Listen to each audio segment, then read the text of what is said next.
Abigail, it's so good to have you here. It's great to be here. Thank you. Welcome to the show. The book is Bad Therapy. It is all over. It's blowing up right now. I have to admit, I got triggered. I needed a safe space when I read this book. I was not expecting to be as upset by it as I was. And I think the reason is I came up in the self-help industry. I think I really built my career by pointing out a lot of the hypocritical and self-defeating tendencies in self-help. You know, the idea that just because something makes you feel better doesn't mean you are better. And optimizing for your feelings all the time is kind of counterproductive in a lot of ways. And I guess throughout all of this, I always assumed that clinical psychologists had their shit together and were on the correct side of that dynamic. And reading your book was really upsetting because it showed all the ways that they're not. And so I'm curious, let's start with the idea of bad therapy. What triggered this for you? What inspired you to pursue this research, pursue this book, and what kicked this whole journey off? I started by wondering, why was the generation that had received the most mental health, the most wellness tips, the most therapy, the most psychiatric drugs, the most frantic worry over their mental health and happiness, why were they so unhappy? Because they are. And why did they seem to have no interest in adulthood? Why didn't they show up to work on time? Why couldn't they be relied on? Why did they not want to form families? Why were they living with mom and dad in numbers we'd never seen? And they were content to do so. It's not like they were unhappy about living with mom and dad. They seemed pretty happy about it. So I kind of wondered why they weren't thriving generally, but I didn't think it had anything to do with mental health experts at the time because 40% of them have been in therapy, which is still the highest percentage we've ever seen, but it was less than half. So I thought it had something to do with the way they were being raised. Maybe they were raised more gently, and I sold the book to the publisher with that hypothesis. But then I attended a 3-day conference of public school teachers here in California, and it was all about the mental health of this generation. I thought, okay, let me find out what they're doing in schools. And what I realized was that schools were all playing therapist. Parents were reading the best-selling therapists, parenting books.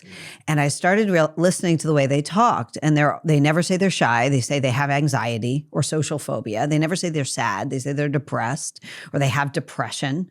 And they never say, oh gosh, I have a bad memory. They say I have a flashback. That's my PTSD.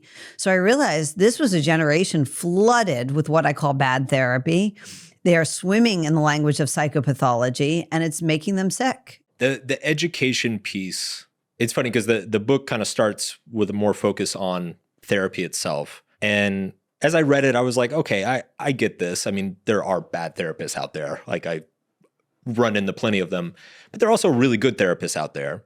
And it's still, in aggregate, as you said, it's not the majority of the population that goes to therapy. And especially older generations, it's even less. But when I got to the education piece, that was really eye-opening because it is introducing a lot of therapeutic concepts and psychological language into a domain where the people delivering it don't have the expertise or the experience to actually be having those conversations, especially with kids. And I think you also make the point that approaching a child with therapy is very different than an adult. Can you explain Yeah, why? I mean, that's what I want people to know. It's totally different. Yeah. It's totally different. An adult can say, listen, I know my mom shouldn't have said that, but I wouldn't call her emotionally abusive.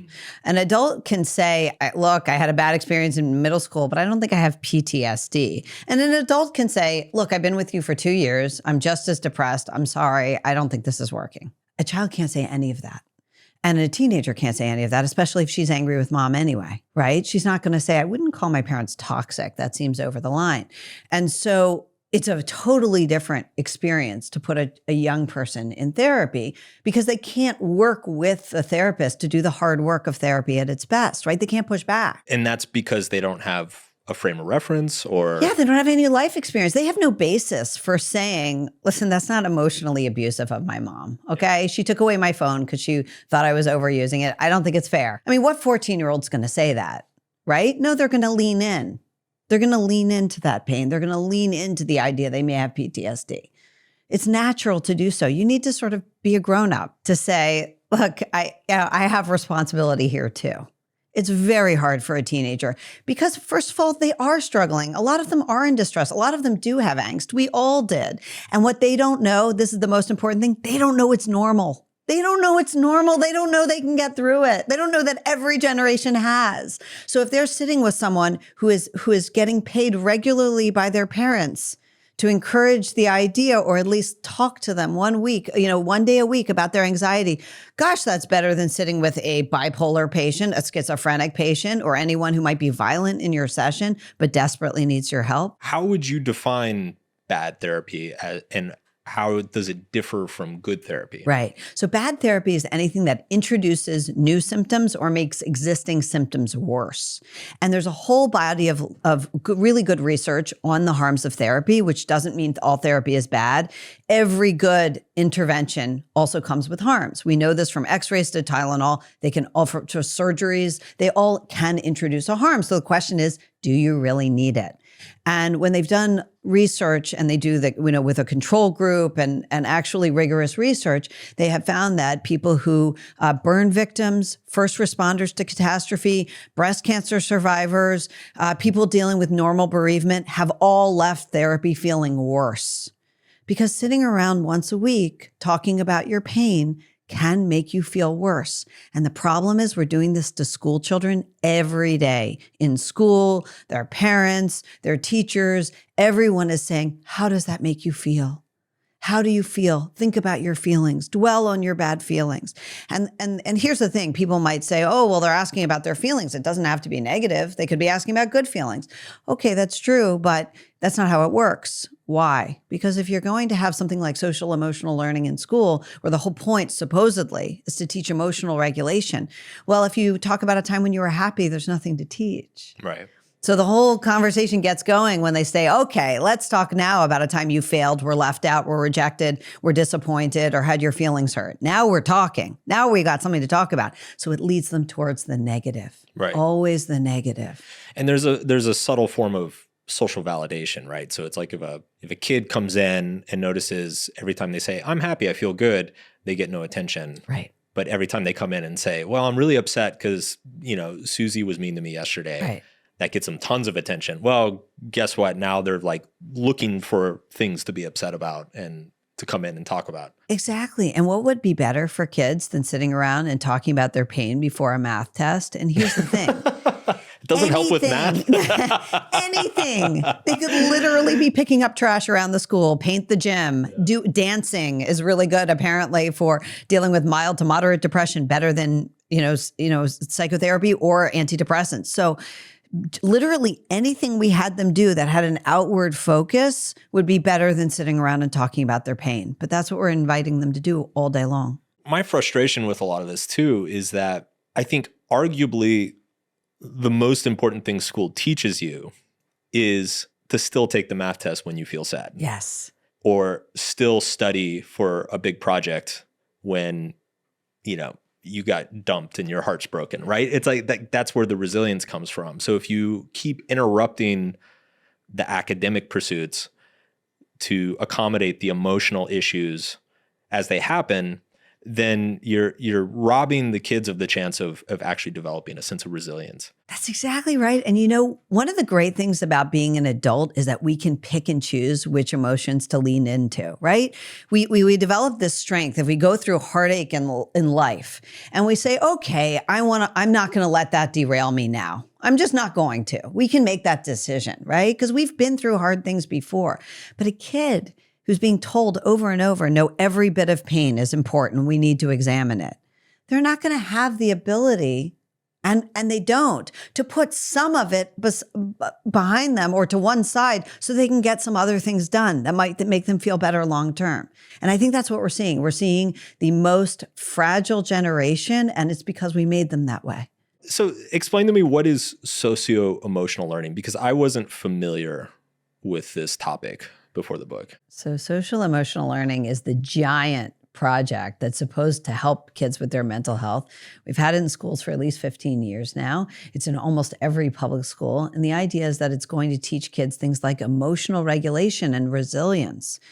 Well, that's all sounds really good, right? I mean, if you can give kids techniques for dealing with hard times, well, why wouldn't we want that? We should want that, except it doesn't work. Yeah. It doesn't work. It's worse than that. It's counterproductive. And while I was writing the book, so the book explains why it's counterproductive to have a bunch of kids sit around and talk about their feelings, focus on their feelings, focus on the sad emotions, why it would make kids feel so miserable and sad and actually focus more, unable to ever put aside their emotions. So that's what the book explains. But while I was writing it, I didn't know this, but two sets of researchers in Europe were actually testing it. So a set of researchers in England, they were doing something similar, social emotional techniques, and a set of researchers in Australia.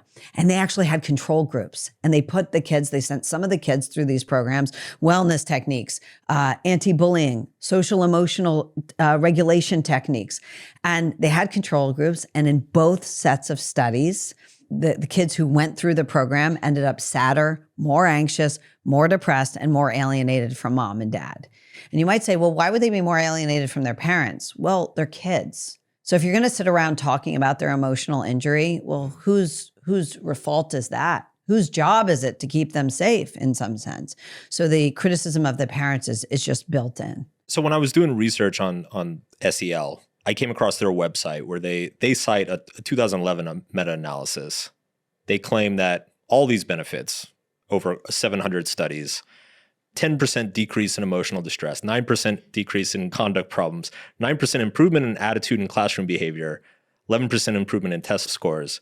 Although there was a weasel phrase in the meta-analysis that I noticed, which is said, gains in outcomes resulted only when SEL program was quote unquote well implemented, which what the fuck is well implemented, right? It's like anytime it doesn't work, you can just say, well, it wasn't implemented well. So I'm curious, first of all, how familiar are you with that body of research and what are your thoughts on it? And second of all, the other thing that I noticed is that most of these studies came from the 2000s, like they're 15, 20 years old.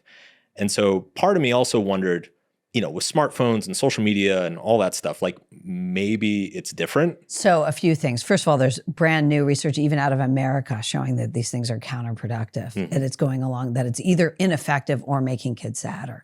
But the other thing is, you bring up a really good question. Have things changed? Yes. Yeah. And it's not just social media, although that's a major driver.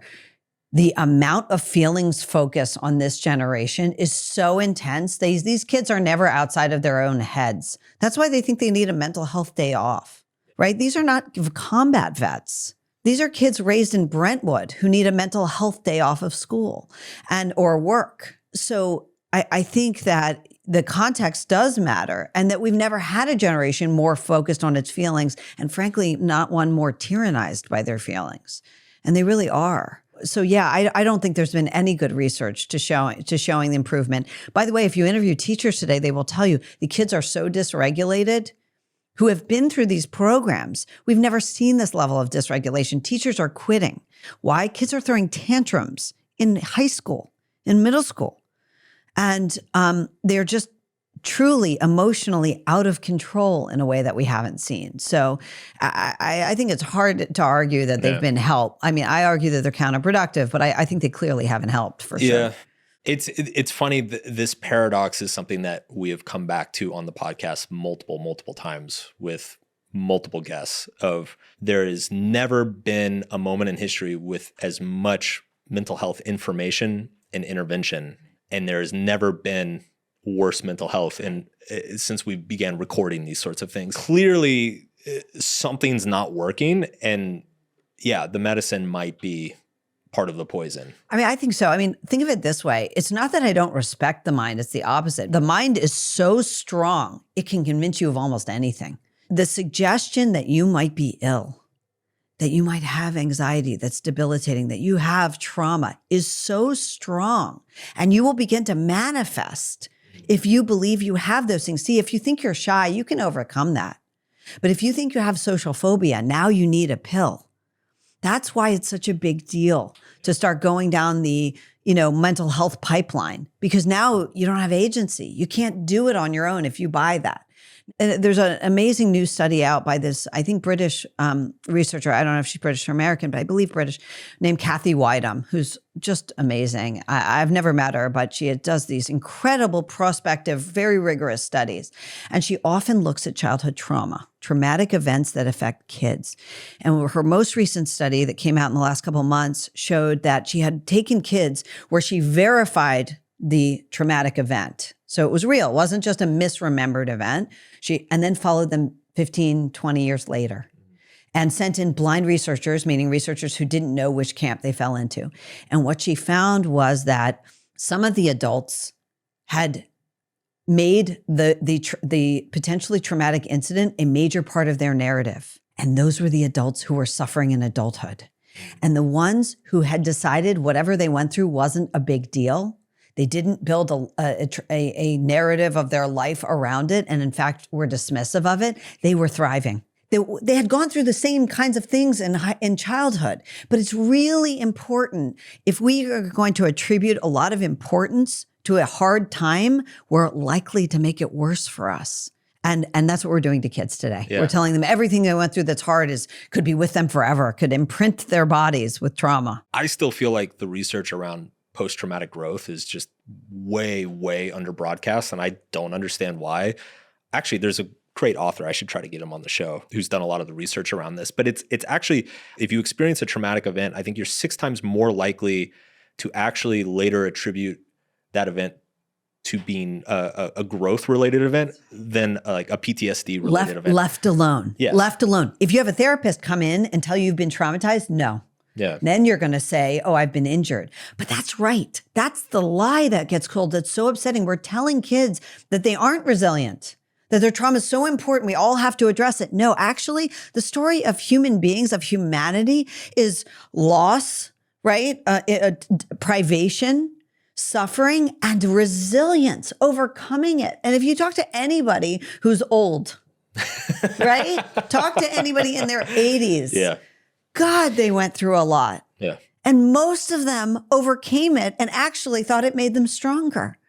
Yeah. That's what we should be telling kids. I talk about this in my second book. I call it like the theory of pain relativity, because it's, if you grew up in a war-torn country and you watch your entire neighborhood get bombed, that will be one of the worst experiences of your life, and that will affect you extremely negatively. If you grow up in Brentwood and the worst thing that ever happens to you is you get cut from your high school JV team, because you have never experienced anything worse than that, you will experience that the pain of that experience will be proportional to the person who grew up in the war-torn country watching their neighborhood get bombed, right? Like pain is ultimately relative to the other experiences we've had in life. So if we're always preventing ourselves from having adverse experiences, we don't build up that library of resilience, and we don't build up that context to understand like, oh, getting cut from my JV team, it's not the end of the world. There are a lot of other things I can do.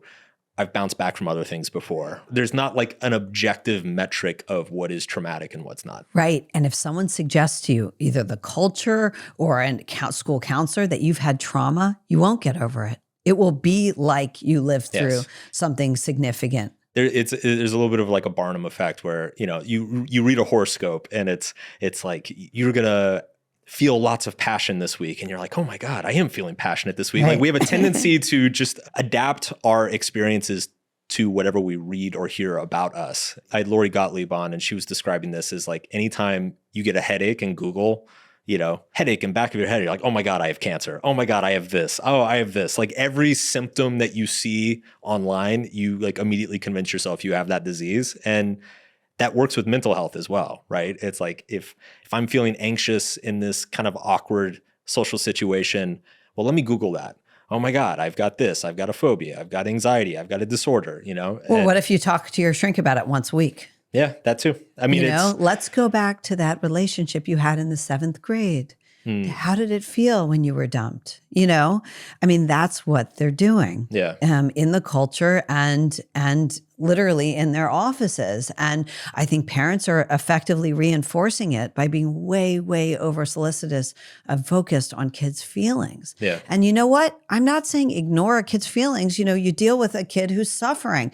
The problem is we're treating everyone as a patient. I'm glad you brought that up because it seems like there's a Goldilocks zone, right? Because if you look at, say, our parents or our grandparents' generation, they were completely, like their pain was completely ignored to a point that was probably unhealthy.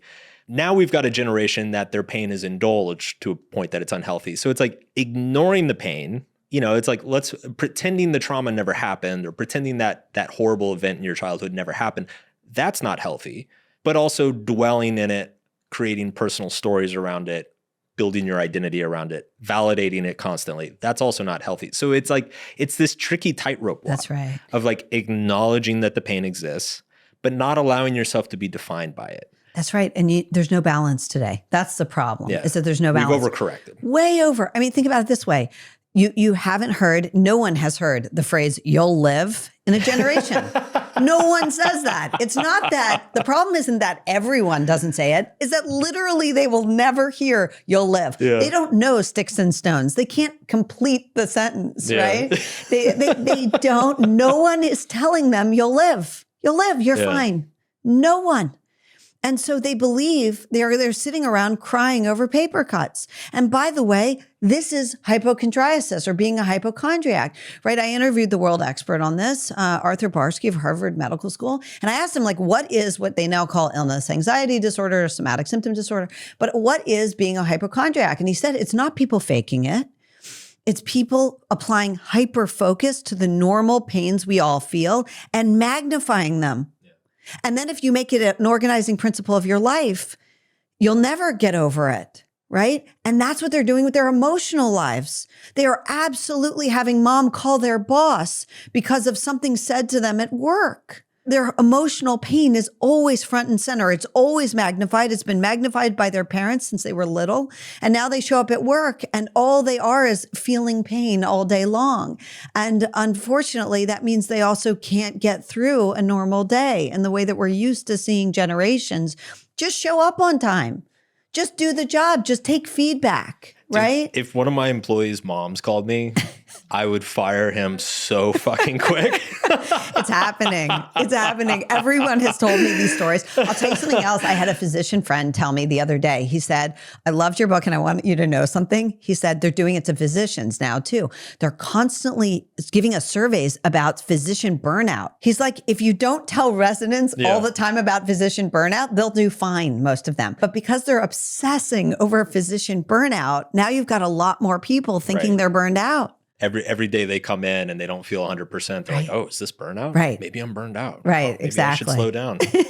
I think part of what makes it so upsetting, and this is true in the self-help space too, like I've always described it as optimized for making people feel good instead of being good, right? It's like you can take a bunch of people, throw them in a hotel conference room, make them dance around, hug each other, maybe share a couple personal stories, cry once or twice, and they'll leave feeling significantly better than they did when they walked in. But are they a different person? Probably not.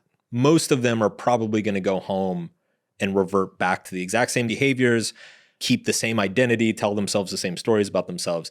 And that's the problem in my industry. I think most people aren't aware that just feeling better doesn't mean you're actually changing. Same thing with therapy, by the way. Most people feel purged after they leave a therapist's office, so they say they're better, even when the objective markers of their lives get worse or stay the same. It's the same thing. And it's funny because your book is, I know you write about you're sort of the antidote to self-help books. This is sort of the antidote to parenting books because the amount of parenting nonsense by these so-called parenting experts who are constantly telling parents to act like therapists. Oh, I see you're having big feelings. Oh, instead of throwing your bowl of Cheerios at mommy, what else could we do?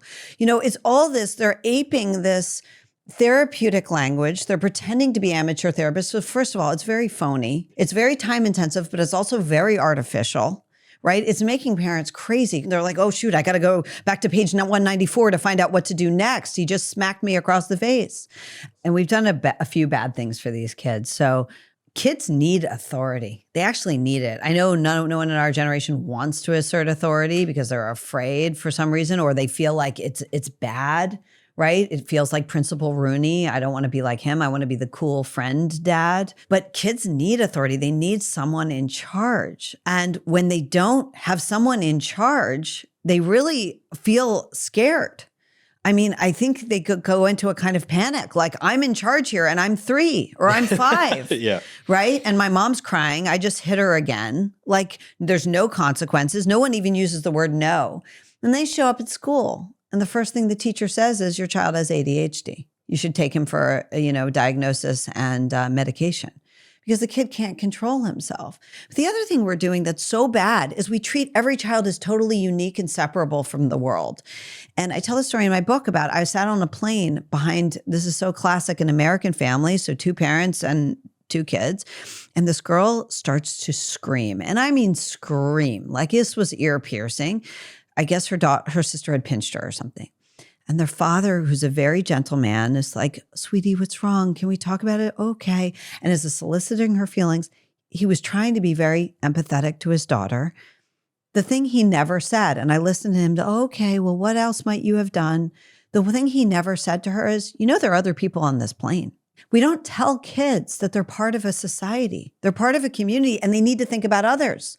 So they don't. That their actions have repercussions. Right.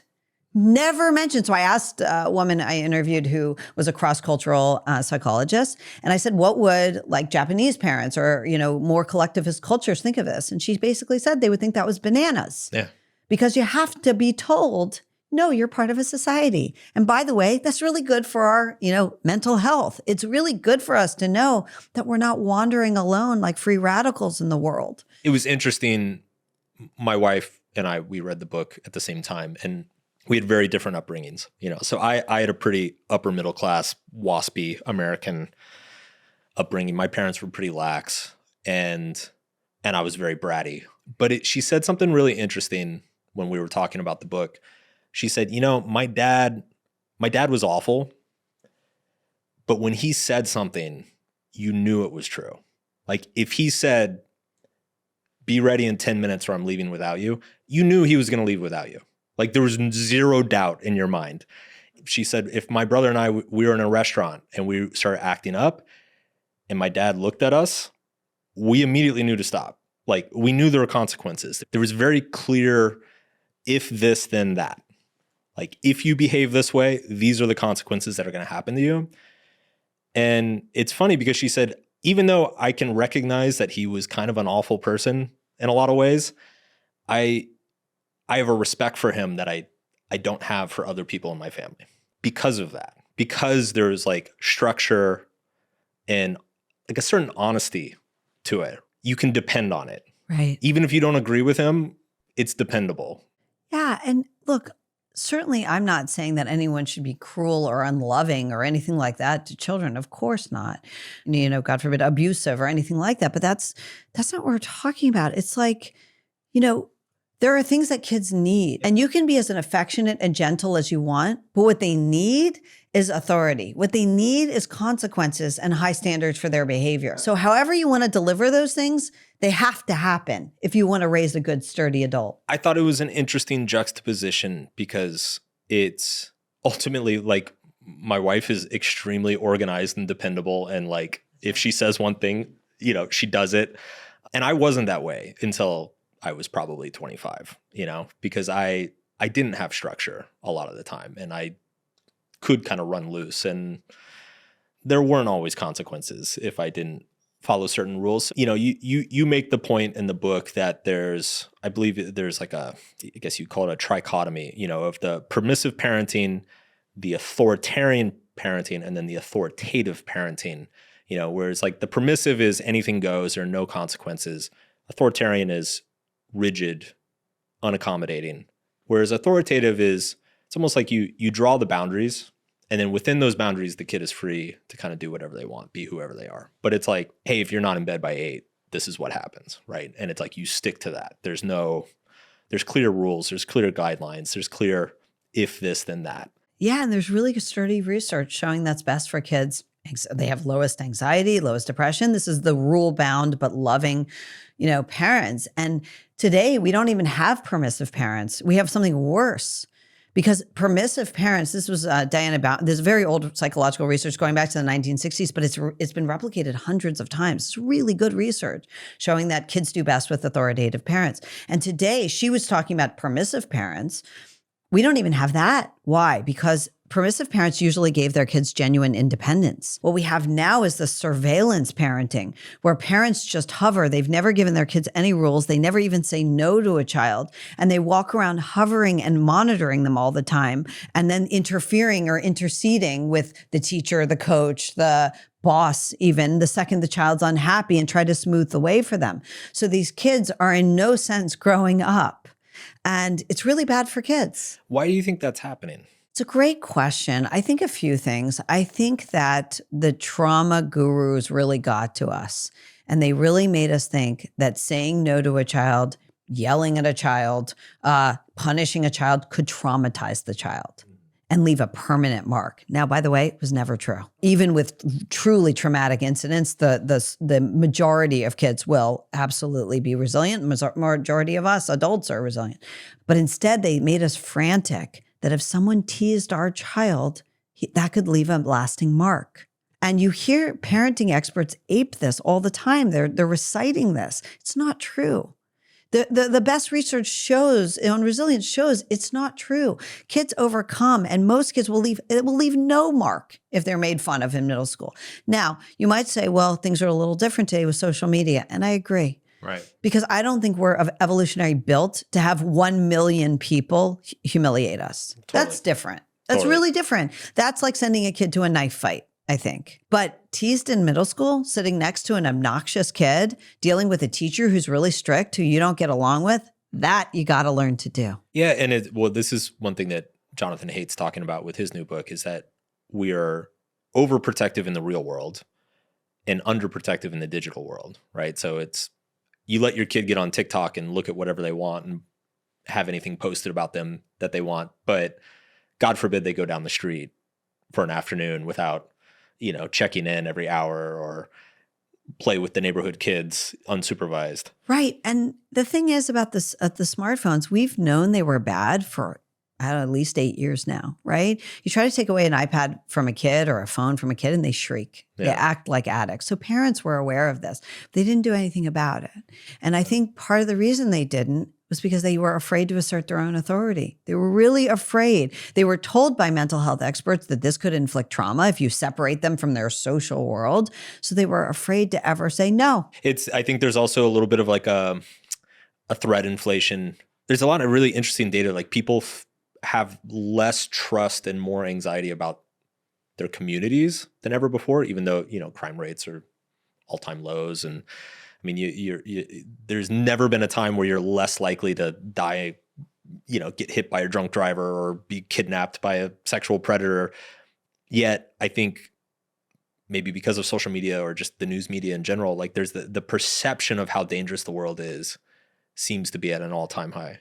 Yeah, and I think we're really lousy at evaluating risks, right? Yeah. We think that the risks all come from the sexual predators trying to kidnap our kids. We don't realize that keeping a child in a cage is its own risk. Yeah. You're creating a child who will be harmed by normal life events because you've never done anything to help them be resilient to them, to help strengthen them. You've never given them normal life events. Right. Yeah.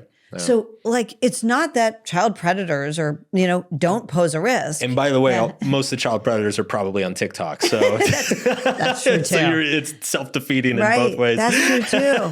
But you have to know that putting a child out in the world who has never built up any resilience to distress, disappointment, not, getting cut from the basketball team. Now you're sending a young adult into the world who's really vulnerable. Yeah. So that's why they show up in college campuses and they get a bad grade and they're having nervous breakdowns. I'm curious, the process of researching and writing this book, how has it changed your approach to parenting? It's changed it a lot. It really has, because I became aware of that. So like I tell the story in my book, my 9-year-old at the time, my daughter really wanted to walk home from the bus stop by herself. It's a couple blocks. It's a few blocks and you have to turn a corner and whatever. And I did not want to let her at 9. She was so little and everybody drives these giant SUVs and I didn't want to. I mean, I felt like a nervous wreck about it, but I learned a couple things. First of all, parents are the number one vector of anxiety in children.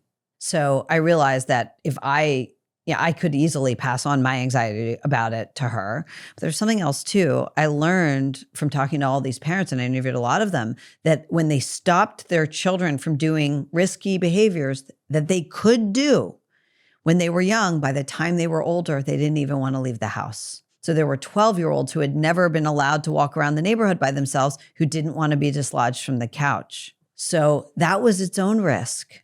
I wanted my daughter to get to know the neighborhood. Why? Because there might be a time where for whatever reason, no one was there and she needs to get home.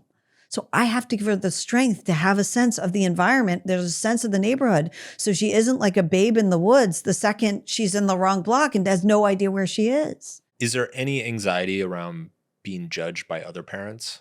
Yeah. For sure. I think that's a lot of it, right? Is it a little bit of like a collective action problem, like a game theory type thing where it's everybody secretly wants to be more, give their kids a longer leash, but they're afraid that if they're the ones who do it, all the other parents are going to judge them? So I don't think so. I think it's primarily an entire generation that has lost confidence that they know what they're doing because they think that parenting requires a professional. If I don't know about, this is what the neuroscientists and who are parenting experts will tell you, the popular ones. Basically, if you don't understand the fight or flight response and the lizard brain, you can't raise a child. It's ludicrous. It's nonsense. But nonetheless, they've really made insecure a generation of parents who had come from a tradition of pretty good parenting. We're pretty good at this in this country. We have been for generations. We have raised wonderful people to adulthood who are strong and brave, who can take risks and build up great companies and do great things. And now we are raising a generation that is not producing any tech founders because they're afraid to take any risks. And I've heard that from so many employers that no matter how smart these kids are, they won't take a chance on their own. You have to tell them everything.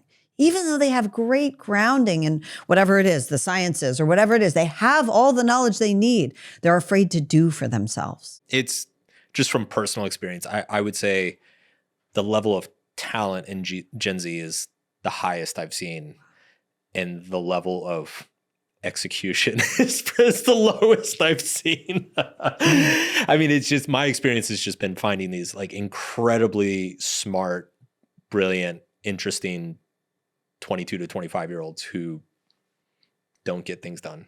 Right. That's been my experience. By the way, that's a classic side effect of too much therapy, which is you don't trust your ability to do things without checking in with an expert. You feel like you have to check in with a grown-up before you do anything. It's the way we've conditioned these kids, and it's what they are taking with them to the workplace. If you haven't given me specific instructions, I don't know what to do the second I run into any problem or any obstacle. Maybe I should just hire their moms with them. That's what people are doing. That's literally, Seriously? I mean, it's no, not hiring the moms, but they're hiring the older generation. Yeah. You're seeing this from employers. They're saying, I want the older generation. Yeah. And it's like, it's ridiculous. These kids do have the ability. They do have the skills in theory. They're just afraid to execute. Just imagining doing a job interview with a kid and his mom. Simultaneously. I'm curious. Let's start internationally.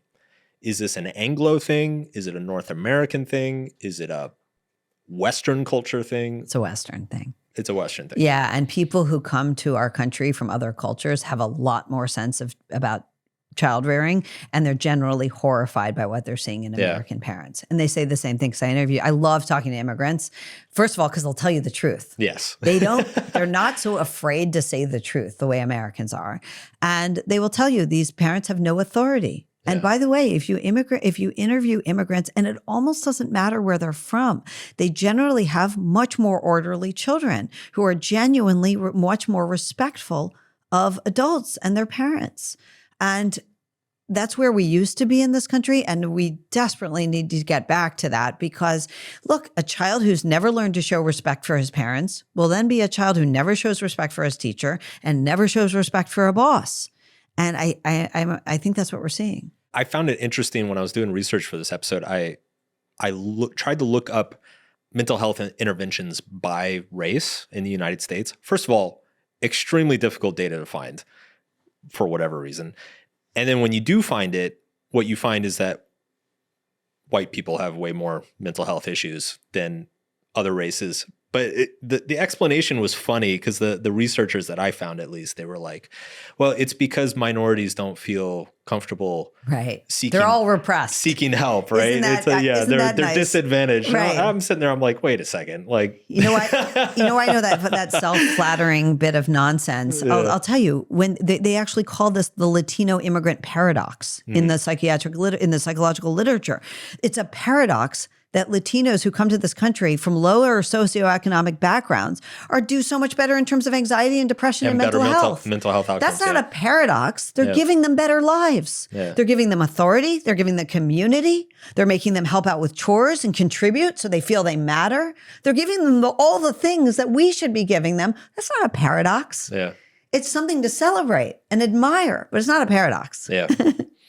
What about within the country? Do you see this evenly distributed within the country, or is it worse in some pockets than others? It's a good question. So there's some indication. Jean Twenge did some research in her book Generations, where she reported that even though teenage girls are the worst demographic in terms of mental health suffering, teenage boys from liberal families generally had worse mental health than teenage girls from politically conservative families. The question is why, and people speculate on many different things. We know it's not social media because teenage girls are on way more social media, whatever their parents' politics. So the question is why, and I would guess that the answer has something to do with what I wrote the book about, which is that, parents from conservative families tend to be more religious. They tend to be more comfortable asserting authority. They tend to be more, have more community around them, getting kids to participate and contribute, whether it's showing up for church or whatever. They tend to have more structured lives. Now, they're also not scaring the hell out of their kids about the climate catastrophe, right? Yeah. Which is another huge problem. I mean, an entire industry has arisen. They're so excited to treat climate anxiety that there are now climate therapists. So if you don't see the conflict of interest in that. We need jobs. Right, exactly. Do it for the economy. Exactly. Yeah, I mean, just anecdotally, it's been interesting moving. I grew up in Texas and moving to California. In particular, I mean, so I lived in New York City for a long time. New York's a little bit different. It is definitely liberal, but New York, you get shit done. Like everybody has to get shit done all the time. And so there's not really much time to sit and dwell or worry about certain things. It's been interesting moving to California. I have definitely noticed just socially that there is a lot more self-consciousness around basic day-to-day behaviors. One of the things that I've found really surprising is that I will simply go to a lunch or a dinner party with a group of people, and they will try to curate the conversation to make sure that everybody feels included, that everybody's sharing something vulnerable, that everybody's like talking about, like there's talking points for. I'm like, can we just have dinner? Like, let's just hang out and have dinner. Like, what's wrong with that? I find that it backfires. It actually prevents me from getting to know people because now once the conversation becomes curated, now you're kind of seeing a presentation of somebody and that's designed to elicit certain emotions instead of just having that spontaneous. And I think there's a lot to human interaction and human life that is only meaningful if it is spontaneous and unconditional in the way it emerges. Like as soon as you try to control it, and this kind of ties back to the school counselor thing or the SEL thing, like as soon as you try to control an emotional response, it starts feeling inauthentic. It stops feeling as meaningful and purposeful. And I think as well-intentioned as it is to try to intervene in people's lives and mitigate anxiety and promote happiness and joy as much as possible, sometimes the intervention itself robs that happiness of any sense of meaningfulness. I totally agree. And here's the thing, it denies our experience as humans, because as human beings, we have this amazing variety of personality, of all kinds of likes and dislikes. And you know what? We can roll with it. Yeah. We have friends that are nothing like us, and that's fun. And when you try to make everything into a group help session, right? So, one of these self-help sessions where everyone says the expected thing, yeah, you're not friends anymore. Right. Those aren't your friends. And by the way, it's the same thing with raising kids. You know why people love their parents? Because they're theirs. Because that's my mom, even if she's crazy. and that's what used to be. And now instead we have parents pretending to be amateur shrinks. And by the way, the rising generation is cutting off its parents in rates we've never seen. Yeah. They're deciding that their loving parents were toxic. And I'm not talking about abusive parents, because when I interview psychologists who treat them, they say it's not abusive parents who get cut off. It's actually loving parents. And the young adult goes to therapy and they just are like, I can't deal with you anymore. You're toxic. I'm done. You emotionally abused me. And it's over slight, things that were said that hurt feelings and that sort of thing. Or maybe there were, they didn't translate across the generations, And I think what you said is right. Like all this professionalizing of social relations has robbed those relations of their vitality, of the quirks that make us love them, right? I mean, sometimes you're with friends and you try to explain to someone else why something was so funny or why, and you can't even communicate it. Yeah. Because it's so particular to your experience. And we're losing that when we try to mass market all of our social relationships. Yeah. And I would argue that really what friendship is having people in your life that you can feel whatever you feel around, right? It's like if I go to dinner with somebody and I'm just in a cranky ass mood and just want to complain and bitch for 2 hours, that's what friendship is. You're there with them when they're feeling bad. You're there with them when they're feeling good. You're there when they're anxious. You're there when they're happy and joyful. Like it's trying to control the outcome, removes the significance of it.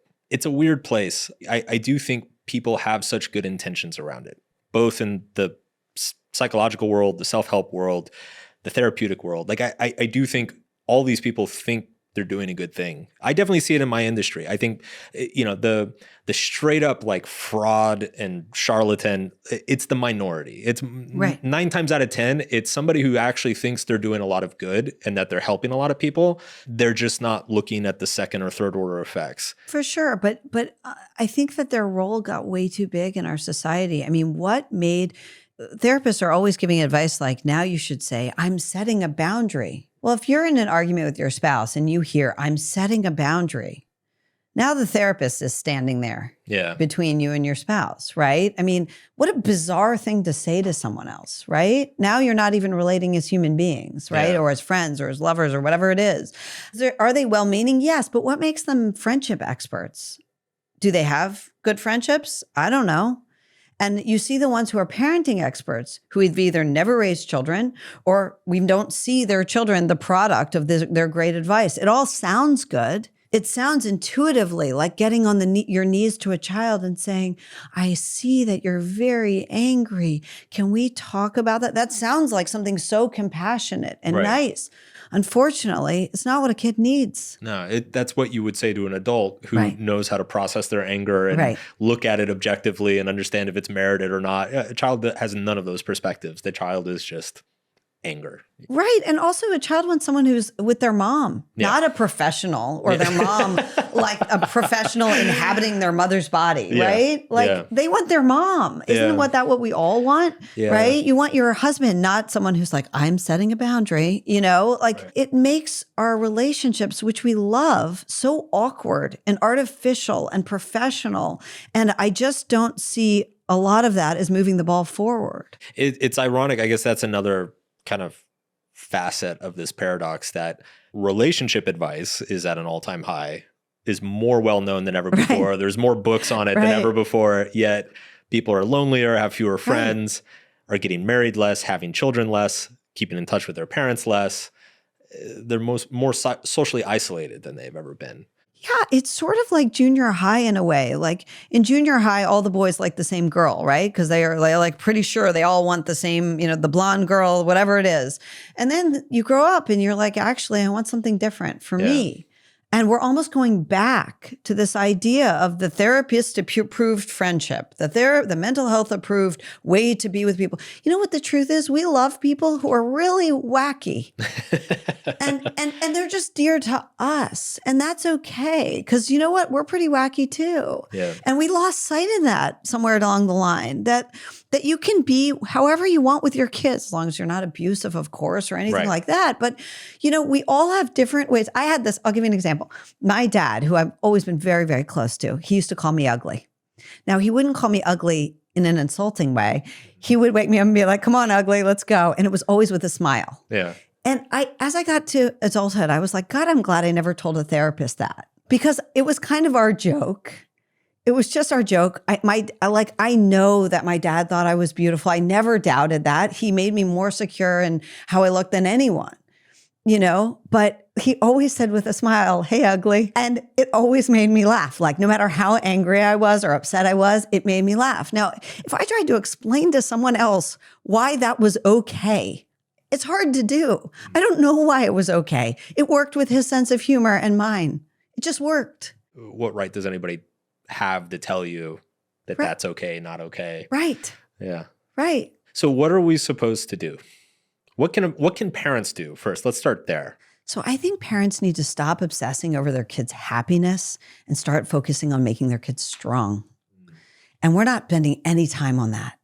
And that's everything from giving them skills, letting them go around the block, letting them figure something out. If you could figure something out when you were a kid, if you could handle something, they can handle it too. We need to stop passing on our anxiety to our kids about everything. It's too much. But you do need to be an authority with your kids, which means I set the rules. Yep. I know best. I'm your mom, not somebody I hired. I'm your mom. A wonderful psychologist, Peter Gray, told me that whenever they're having psychological experiments and they want to introduce the element of stress, they do that by introducing monitoring. Monitoring is equivalent to stress. They're monitored in everything they do. We are stressing them out. We need to raise them with rules so they know right from wrong. They need to face consequences if they act badly, and then we need to trust them. It's amazing just thinking back on my own childhood, how many things that my parents let me do that would probably put them in jail today. I don't know. My brother and I, we would spend an entire day just like trawling through the woods, getting lost, climbing up rock faces and falling down and scraping our knees and stuff. It's pretty wild to think about now. But it's essential. Yeah, it's actually essential for resilience. Absolutely. Like you need to get your knees scraped. You need to. Yeah. You need to see that a scraped knee is not the same as getting your leg amputated. And you need to stop screaming out as if your leg's been amputated when you scrape your knee. And that's what we're seeing. Crying out for mental health days long, off. These kids don't know they're fine. You're fine. Congratulations, you have dyslexia. You're not the first kid. You're going to be fine. Dyslexics have gone on to do great things. Instead, a kid gets a diagnosis. They've been told they're dyslexic, and now they bring in a therapist, and sometimes they put them on psychiatric medication because of the stigma of dealing with their dyslexia. We are making their problems bigger. We didn't even touch on the medication piece, which might be the most upsetting of all. It makes sense to me why there's an overprescription of medication from the pharmaceutical side. Obviously, profit incentives and all sorts of kickbacks and whatever. There's plenty of documentaries about it. What was interesting in the book was when you talked about how sometimes parents and teachers crave it because it validates or justifies their feelings of helplessness, right? It's like they struggle with a kid for a couple of years and they're like, well, if he has ADHD, that would explain everything. Right. And then it's not my problem. It's not my fault. Or the teacher feels like, okay, I'm not the one who's messing this up. He's got a condition, right? Right. A kid who's badly behaved, they say he has oppositional defiance disorder. So it's not my fault. Yeah. He just has this disorder. It's a brain problem.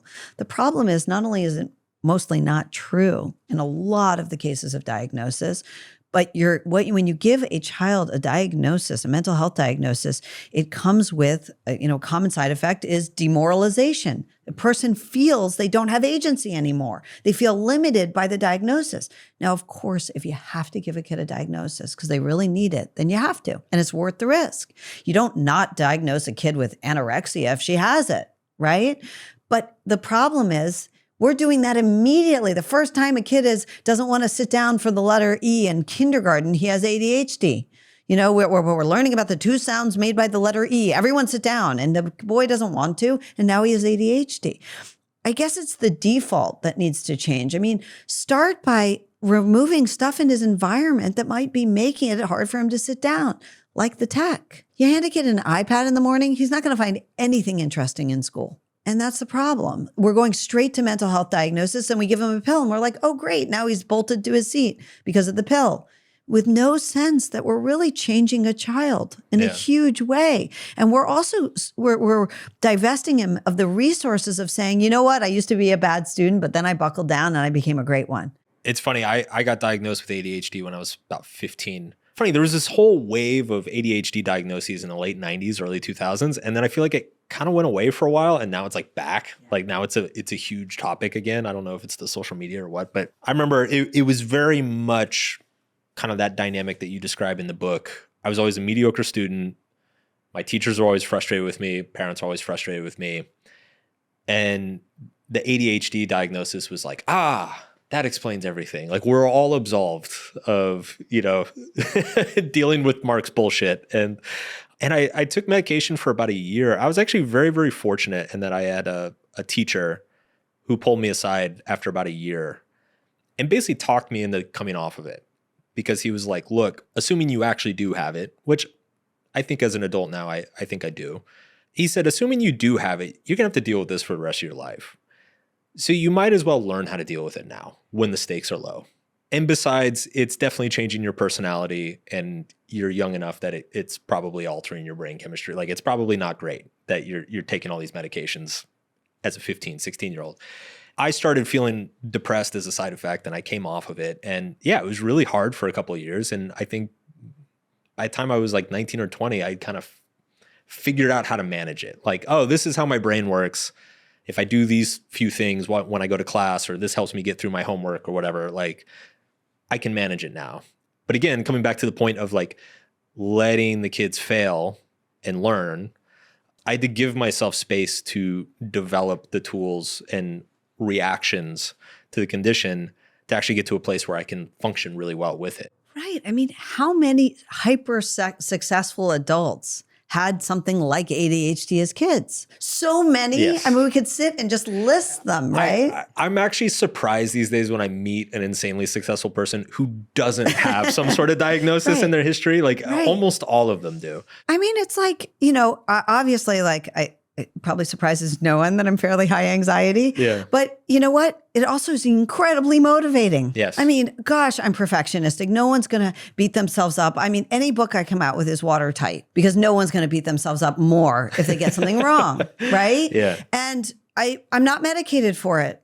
So I feel it. Yeah. I feel the worry. I want to get it all right. And I'm not saying no one should take, because anxiety can be brutal when it reaches the level of disorder. It's brutal. And as an adult, if you don't want to live with that or you feel you can't, by all means, that shouldn't be stigmatized. I have no issue with that whatsoever. I think it's a totally, fine choice. But you have to know that there are consequences. And with a kid, if you go in and delete a part of them, which sometimes you're doing. You might be deleting their sex drive with SSRIs. You might be deleting their normal resources for coping with a bit of adversity so that they never develop it as an adult. With anxiety, it not only increases performance, it makes us alert to dangers. It's the reason we check both ways before we cross the street.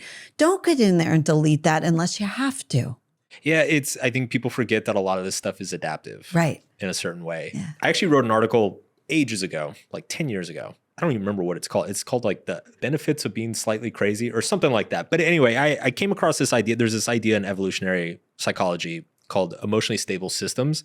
Basically what they point out is that if you're a species that evolves in a community like we do, it's not so much that like, oh, this gene is superior to that gene. It's actually like there's a certain equilibrium of a diversity of traits and behaviors within the community that is optimal, that is like evolutionarily optimal. So an extension of this theory is that people who are depressive, for instance, depression tends to make you more observant and more introspective. And if you're thinking about how we evolved in small tribes of 15, 20, 30 people, you probably want somebody in the tribe who is incredibly introspective and observant and is like always like assuming the worst about things, because that's going to be adaptive for the tribe. That's exactly right. And you can run down the list of, ADHD, even like a lot of schizophrenic disorders and schizotypical people, like they tend to imagine things that aren't there or draw pattern match way more. They overly pattern match and make discoveries that other people wouldn't consider. And in the long run, over a large group of people, that's actually extremely adaptive. But you have to be in an environment that is able to leverage it and honor it and take advantage of it. But we are in an environment that's able to leverage it. I mean, I love that. That's exactly right. Like we did develop with this diversity for a reason, for a good reason. And I'll give you an example. When I was a kid, I was always in any group of girls, I was always the one who was saying things I wasn't supposed to say. People were always like, girls were always saying to me, you can't say that. It's so rude or whatever. And I often had no idea what I had just said. Yeah. Like, why can't I say that? I don't know. And I'm not saying that's great at an dinner party, because it's not always great at a dinner party. But it turned out in journalism, there was a place for me. Totally. Because sometimes true things needed to be said. And someone who didn't even notice when they were upsetting people it's an easier for you to say them. And I think, writ large, as we've all been handed our scripts, our therapeutic scripts, or I'm drawing a boundary now, and we go and recite these scripts with our children. No, to make good choices. We're all reciting these scripts.